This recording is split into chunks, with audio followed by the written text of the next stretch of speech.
I'm walking the streets موجنبو الخادية الشهبة الجديدة الشهبة القديمة all that and say, you know what, I know these streets, I know them well, and hopefully they have not changed after the war, because I think that's going to be the shock if people go back and they don't recognize anything.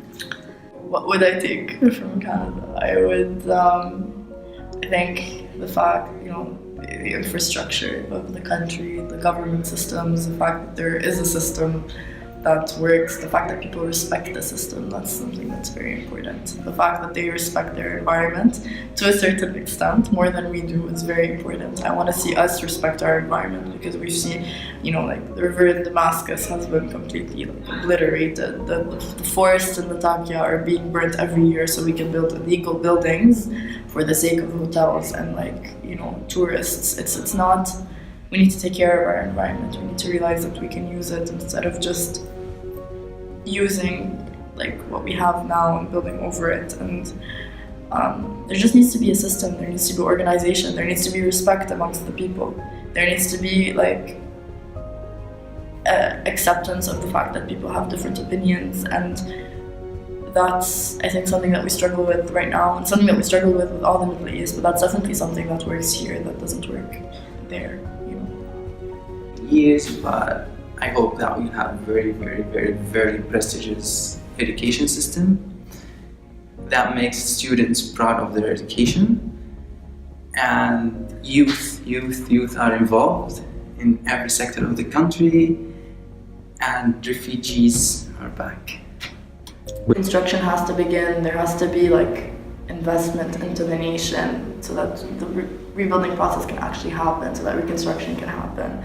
It deserves a democracy, hands down, for sure. No, I hate it when someone says, oh, Arabs can't even handle a democracy. If they have a democracy, they're going to take advantage of it, and things are going to go to... things aren't going to work out if the Arab world has a democracy. That's not true. We deserve a democracy. We know what the meaning of democracy is. Absolutely. I think all of us are contributing to reconstructing Syria. All of us that are involved in these, be it they're small things. We can consider them small things, but all of the small things make up everything, right? That's anything I've learned from chemistry and things like that. I see a lot of potential in these people, and I think they will change a lot of stuff in the country. They will raise it up, and we can make a difference in the world. In my opinion, Syrian people is gonna affect people in other countries too, and this is a good experience in my opinion. Syria after the war is gonna be different from the Syria before the war, because we learned a lot from the war. War is a bad thing, of course. There's a lot of people dying there, and it's really tough for a country to be in a war. But I see after the war finishing in 20 years, Syria is going to be better than before. Because we learned, we got a lot of experience that these things are bad. We should stop it. And I think a lot of people are beginning to realize that there is a lot of things happening in Syria that are just absurd. Yeah. We need to believe that we can go back, because right now a lot of people have lost hope after everything, so hope is something that's extremely important. We need to have hope that we can go back. We start from there, and from there then we can build onto it. I'd like to think that there's hope in youth. Thank you. Yeah. So this, what we're doing now, I really wish this spirit to be there.